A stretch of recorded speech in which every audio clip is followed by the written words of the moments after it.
soo nee ndaje bi chef d'état séq ak journaliste yi ak ndaje bi journaliste yi séq ak chef d'état y a une différence. D'accord. Maintenant chef d'état bu séq ak journaliste yi ndaje bi chef d'état président de la République moo demandé ndaje bi. mais ñun xam nañ ko demandé ndaje bi. waaw soo demandé ndaje bi li nga bëgg ñu waxtaanee la ñuy waxtaanee su journaliste yi demandé ndaje bi journaliste yi ñuy poser seen question librement. léegi lan moo amoon keroog. seen président de la République moo demandé ndaje bi moo demandé ndaje bi parce que dafa dem bitim réew laajte gars yi di ko invité muy bañ jàpp ni dafa war a wax ak presse locale am ba pare muy lu baax. balaa muy wax ak presse étrangère. D'accord. parce que dafa war a dellu bitim réew te bëgg koo gàntal bëggul ñëw di gàntal presse étrangère bi puisque dafa war a dellu foofu au mois de novembre wala beneen mois su demee suñ ko invité mu mën a accepter parce que wax na ak presse locale am ba pare. D'accord. maintenant ba mu waxee ba mu laajtee ndaje bi li mu bëgg ñu waxtaane la ñuy waxtaane donc c'est important maintenant c'est pour un peu répondre à une dictée préparée de Bougane. de Bougane parce que aussi le président de la République doo ko poser n'importe quelle question. Oui. da nga koy jox protocole. Tout à fait. peut-être fii la ñuy ñëw ci émission du ñu jox protocole. mais dañ ñu war a jox protocole ñu xam lu ñu war a waxtaanee lan la. ñu préparer wu ñëw taxaw et je pense que c'est comme ça que ça s'est passé. les journalistes wax nañ leen. loolu yenn c'est type de question naturellement maintenant oui.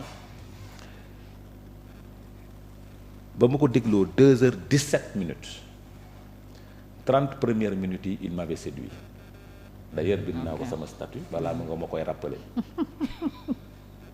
mais 2 minutes après je l'ai enlevé. ah ouais. ouais. ndax lan. parce que nee naa la 30 premières minutes yi il m'avait séduit parce que man su may déglu président de la République surtout su nekkee entretien 100 premiers jours. nga xam ni yow sa premier ministre deful déclaration de politique générale. nit ñaa ngi jiixi jaaxa ban orientation ban vision nga am soo toogee ci 100 premiers jours tu dois être au-dessus de la mêlée. tu dois donc décliner ta vision les orientations pour sénégalais yi xam fan nga jëm mais en 2h17 minutes sénégalais yi xamuñu quelle est la vision du président de la République kii nag qui oriente qui dicte la politique de la nation moom mooy joxe politique de la nation. Okay. donc en 2h17 minutes déception totale laa ci am parce que il était beaucoup plus politique qu'institutionnel dama jàpp que dafa woote ndaje boobu en fonction ci li ma dégg ci 2h17 minutes yi mooy c'était pour régler la question pour tontu ñi nga xam ne ñoo nekk ci réseaux sociaux yi di wax pour tontu leen parce que moom moo wax ne li ngeen di wax maa ngi koy dégg ni képp ku li wax maa ngi koy dégg. opposants yi. waaw donc c'était pour répondre à l'opposition par rapport à sa relation avec Ousmane Sonko. C'était pour répondre à l'opposition par rapport à beaucoup d'actes qui ont été posés.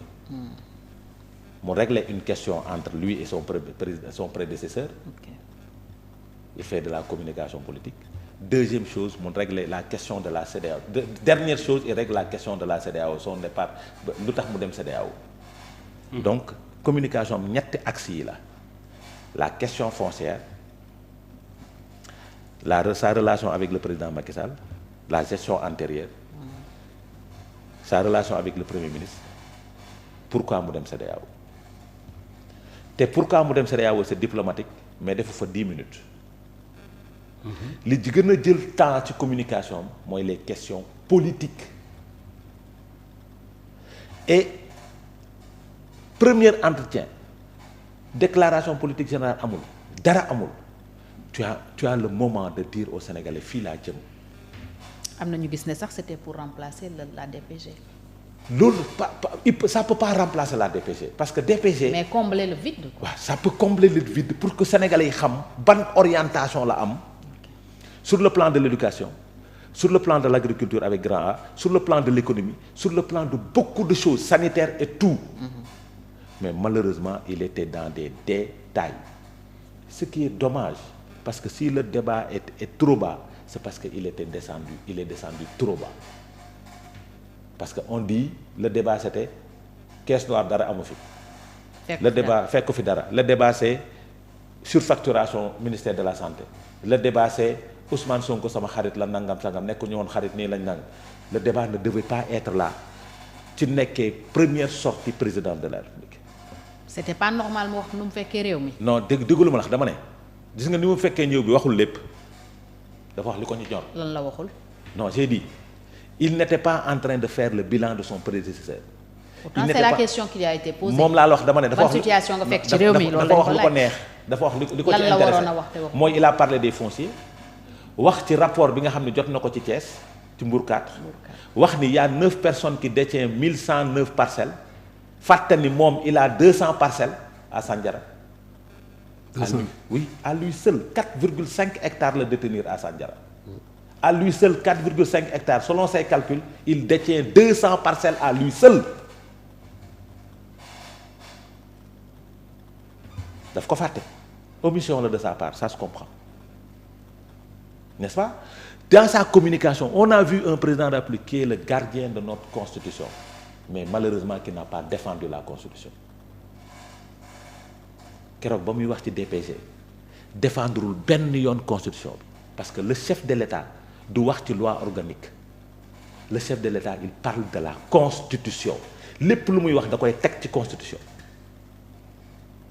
mais ba muy wax ci relation ak DPG ak nangam sangam il n'a pas défendu notre constitution parce que aucunement il n'a cité la constitution l'article 55 pour dire que dafa war a dem. Oui, mais est-ce qu'il est obligé de citer des articles? J'ai dit il est obligé. Il n'est pas obligé. Un chef d'État. Il n'est pas obligé. Un chef d'État. Un président de la République quand il communique. Il n'est pas obligé de citer des articles de la Constitution. Il peut se référer à la Constitution. On peut se référer à une Constitution, à une charte, à un code, à une convention, sans en citer les articles. Mais il n'a pas besoin de citer les articles. Pourquoi il va dire l'article 57? Pourquoi tu veux qu'il dise l'article 57? L'essentiel, c'est qu'il a parlé de la Constitution, il a parlé des dispositions de la Constitution. Mais il n'a pas besoin de parler des articles. Toi-même, tu n'as pas besoin de parler des articles. N'est-ce pas? Mais Serigne Cheikh, c'est quand même le gardien de la Constitution. Il n'est pas obligé d'être gardien. Mais écoutez, bon, vous savez comment ça se passe. Il y a la Constitution. Ouais. Lui, il n'est pas obligé tout le temps de dire, quand il parle, de dire je cite tel Si, il est obligé. Non, excusez-moi, il n'est pas obligé. Les articles, il n'est pas obligé de les citer.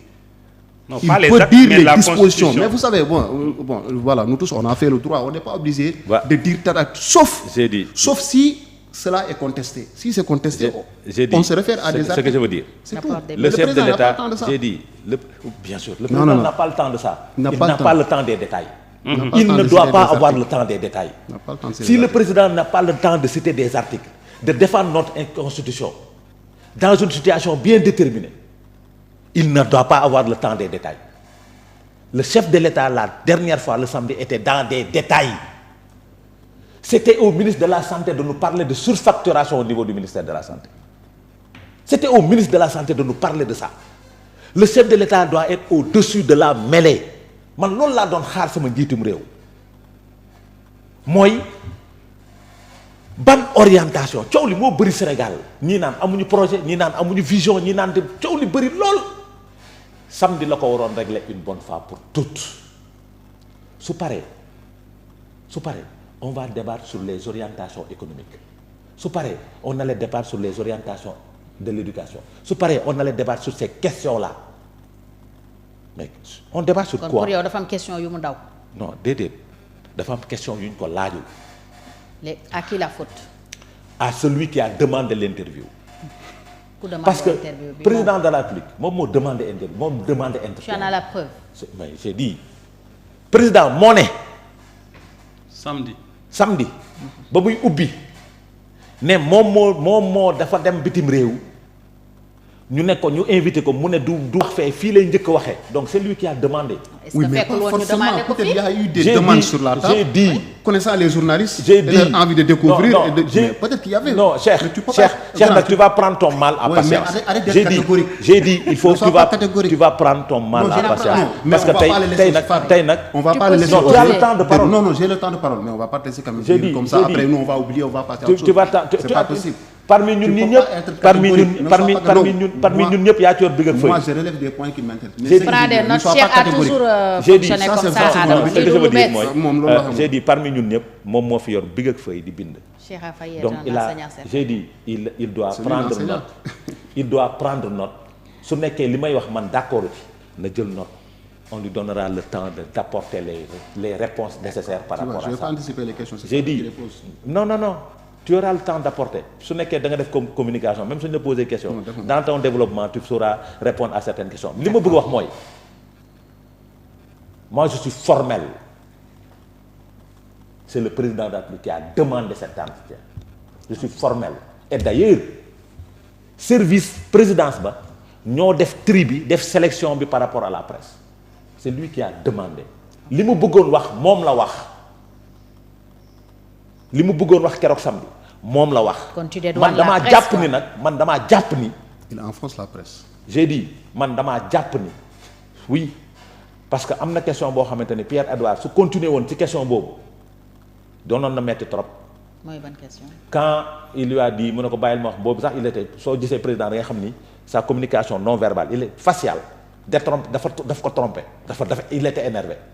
ban question. mooy quand si il était énervé soo xoolee image yi di nga ko gis ba mu ko naan bàyyi ma terminer ba mu président naan ko bàyyi ma terminer mooy da ngay cautionner ce président de la République ce premier ministre dem defi DPG fële bàyyi li ko constitution bi wax mu ne ko bàyyi ma terminer. Parce que le président de la République ne doit pas cautionner ça. Le président de la République ne doit pas faire ses erreurs en communication dire que députés yi 165 dong lañ.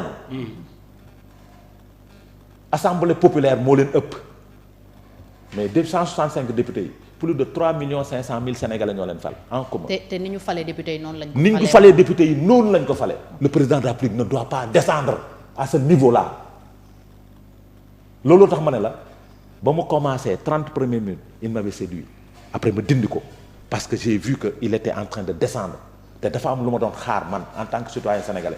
mooy ban orientation la ma jox pour suñu toogee ci plateau yi suñu toogee ci plateau yi ñu ne sur le plan politique économique président lii la ban orientation bi la joxe ma ne man xalaat orientation bi mu joxe sur le plan politique économique man xalaat bii laa ci am mais tey on n'a pas de contenu bu ñu war a débattre sur l'entretien avec le président de la République amuñu contenu amuñu ci benn contenu te dañu waroon am contenu dañu waroon am matière. éducation ñu ne lii la wax ci éducation kaa leen ñu waxtaane ko. agriculture lii la wax ci agriculture kaa leen ñu waxtaane ko. économie lii la wax ci économie kaa leen ñu waxtaane ko mais amuñu contenu. et c'est vraiment dommage et je pense que les services de communication de la présidence war nañ ko mën a accompagner pour que la prochaine fois de telle situation ne se fasse. parce que suñu président de la République ak nu ma mënti doon mooy suñu njiitum réew. waruñu nangu muy def yenn erreurs yi on doit pas l'accepter te il en a fait nag il en a beaucoup fait te loolu lu ñuy regretter la te waruloon mun a am parce que tey. est-ce que tu sais que moom moo jeexal état de grâce bi. Diomaye. je t'assure moo ko jeexal. il a poussé l'opposition à sortir APR lu ñu doon def du communiquer des fois communiquer lañu daan bind. ils ont poussé les partis d'opposition à sortir te mënoon na ñàkk su boobaa le débat politique allait être élevé très relevé parce que on pose les vrais débats on pose les vraies questions. Mais malheureusement il n'a pas posé les vraies questions il n'a pas posé les vrais débats il était dans le bas étage et c'est vraiment dommage pour notre République. Ok, d'accord. Cheikh. Oui, sa analyse ci président ak ndaje mi. Bof, tu sais man je pense que on va pas être trop généraliste si par rapport ak yenn mbir yi. Moi je pense Adama Fall il a ses attentes qu'il connaît.